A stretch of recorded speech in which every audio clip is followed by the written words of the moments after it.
All right, so I'm at the next auction, and as always, I try to check the website routinely, and I did check it when I left the last auction, and I just pulled up and I checked it one more time just in case, and it just got postponed. So I'm probably going to do a little walkthrough because often we're seeing a lot of these postponements, especially these ones that are more recent, like the last one was from 2021. This one's also from around 2021, and they might get postponed for a couple months, and then they're back. So I want to do a little due diligence, take you through and show you what I see. But this one, unfortunately, we're not going to get any bidding today because it got postponed. And now, why does it get postponed? More likely not, they filed bankruptcy at the last minute. That's been a big thing that, these things get postponed for. So they basically, until the auction happens, they have the right to obviously file for bankruptcy. And then it, puts the pause on the house, and they get things, looked at and see if they can maybe do a modification. That also happens often. If they're not filing for bankruptcy, which puts a pause on the auction, it could be that they worked out something with the bank and are trying to do a modification, or maybe they got it under contract, so they were trying to sell it, and stuff like that, and make the bank whole. That might be another approach that happens, and they say, hey, look, I got a purchase and sale to the bank, and was able to reach through to the lawyers, and they also put a pause. But what does often happen too is the bankruptcy that doesn't resolve, they don't have the money, and so it comes back in a few months. Or the sale falls through, and so it comes back for a few months. Or even with a modification, like a lot of these modifications you're seeing for these banks, oh yeah, maybe they tack it at the end, or they make it a 40-year.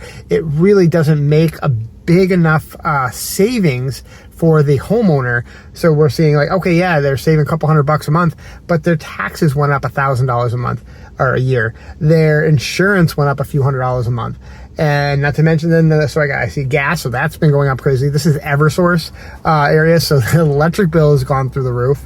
The water in Springfield has just been, 20%, 30% last year. It's just insane. So all these expenses, and not to mention just the maintenance of the house. I mean, it does look pretty well maintained. So, but still, the furnace goes, whatever, and that's going to go up. But even with these modifications that they have been going, especially after the COVID, all the programs that came out to help, I call them extend and pretend, essentially, with these a lot of people's houses, it's not able to really fix the problem. The problem being is inflation increased all their expenses, not just a mortgage, and if it adjusts, or maybe it didn't even adjust, maybe they got a fixed rate, which a lot of mortgages have been. But all the other expenses go up. So great, they got their mortgage rate, maybe they got a longer term, so they are amortizing over 40 versus 30. Basically, if you had a 30-year mortgage for $300,000, and then you convert that monthly payment to a 40-year $300,000 mortgage, it's not really going to save enough to really offset all the other expenses that have gone drastically up. And especially, the city's looking to get more tax dollars in, and so as all the sales have been going up and up, they're reassessing. In Springfield, they reassess every year. Some towns reassess every 2 or 3 years. So all of a sudden, boom! And now there's a big jump in just 1 year that you're just not even expecting. And then everyone's expensive around utilities have been going up, and insurance has been a really hard thing that I'm still trying to figure out, because with all of our property, our insurance has gone through the roof, trying to figure out another way to make sure we're getting coverage, because insurance is very important, especially if you're, in rental property. But how to kind of mitigate that drastic expense without having to put that all on my tenants. I'm not trying to raise rents everywhere unrealistically, so then I lose a whole bunch of tenants, because we want to have very good long-term tenants that it's affordable for them, but also at the same time we have to make money. It's a business. I've got a lot of employees. Any thoughts on how I can lower my insurance costs other than doing the basic things of obviously smoke detectors checking, and we are looking at playing around with how we can, for a higher deductible. So we're not generally making a lot of claims unless there's a big claim, but still, even that only mitigates it. So comment below if you have any suggestions, any insurance agents out there that have really some good ideas. We are looking at possibly doing like some group insurance where we do, I have to talk to my broker again, it's something, but basically if there's X amount of premium, if we do it as a group, we can kind of go off on our own and kind of self-insure I don't know all the details about it. He talked about it. He's trying to put together something with that might be an option, but we ourselves are not big enough. But we're looking at possibly teaming up with a couple other larger landlords to kind of get it combined like that. But I don't know, but I digress. But once again, the expenses have been going through the roof for everyone, homeowners alike. And so that's kind of what's seeing with these postponements that's happening. But I just will quickly walk through around the property real quick, give you my thoughts to see if this one comes back up. So we already have a little bit more due diligence. There were taxes and stuff due. So that's something we're figuring out. The ARV, this is a decent area. We're looking, probably 350 ARV. I mean, the roof here, let me walk out here real quick. The roof is in good shape, vinyl siding, vinyl windows. We got block foundation, looks good. Gas meter. I mean, lighting, no central air. Vinyl porch there. So that's looking pretty good. Very close to very main road, as you can hear. That's the house, so you can kind of see. Chimney does look like it will need a pointing. Fence looks pretty good shape. That addition I can't really see. It might have been an enclosed porch. You see the basement windows there. I'm not seeing any high efficient heating system pipes coming out. My guess is it might be a steam, these older houses, a steam boiler.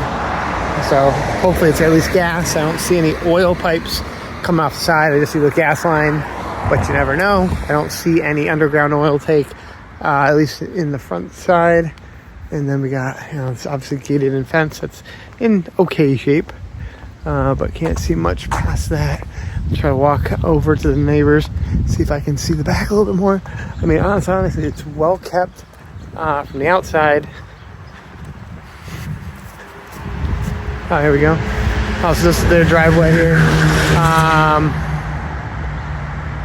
Oh no, pretty good. You got a little moss, that's just due to the tree, but you can kind of clean that. The gutters need to be cleaned. Most likely update kitchens and baths as typical.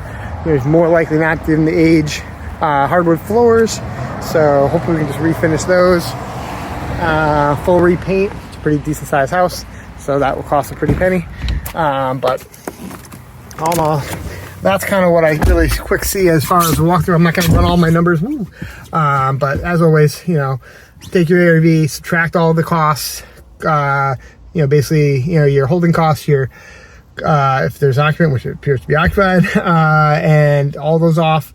Factor in a profit for you or whatever your strategy is. So if you're BRRRRing, figure out, make sure you can actually have, if you're comfortable leaving X amount of equity in, factor that all in, so that when you finish your refinance, your cash out refinance, you still have just what you're looking to keep in. So that's this project. So I would say more 80% of the chance I think this will come back. Unless someone, so that's the other thing. Sometimes there's a strategy where a wholesaler or another person, we don't do a lot of pre-foreclosure deals. We just don't have the systems in place right now. We do some, but it could be that they were able to work with them and that might have stopped the process. So who knows? Maybe they actually worked out a deal. So that could also be the reason why it's coming, and then therefore it won't be coming back.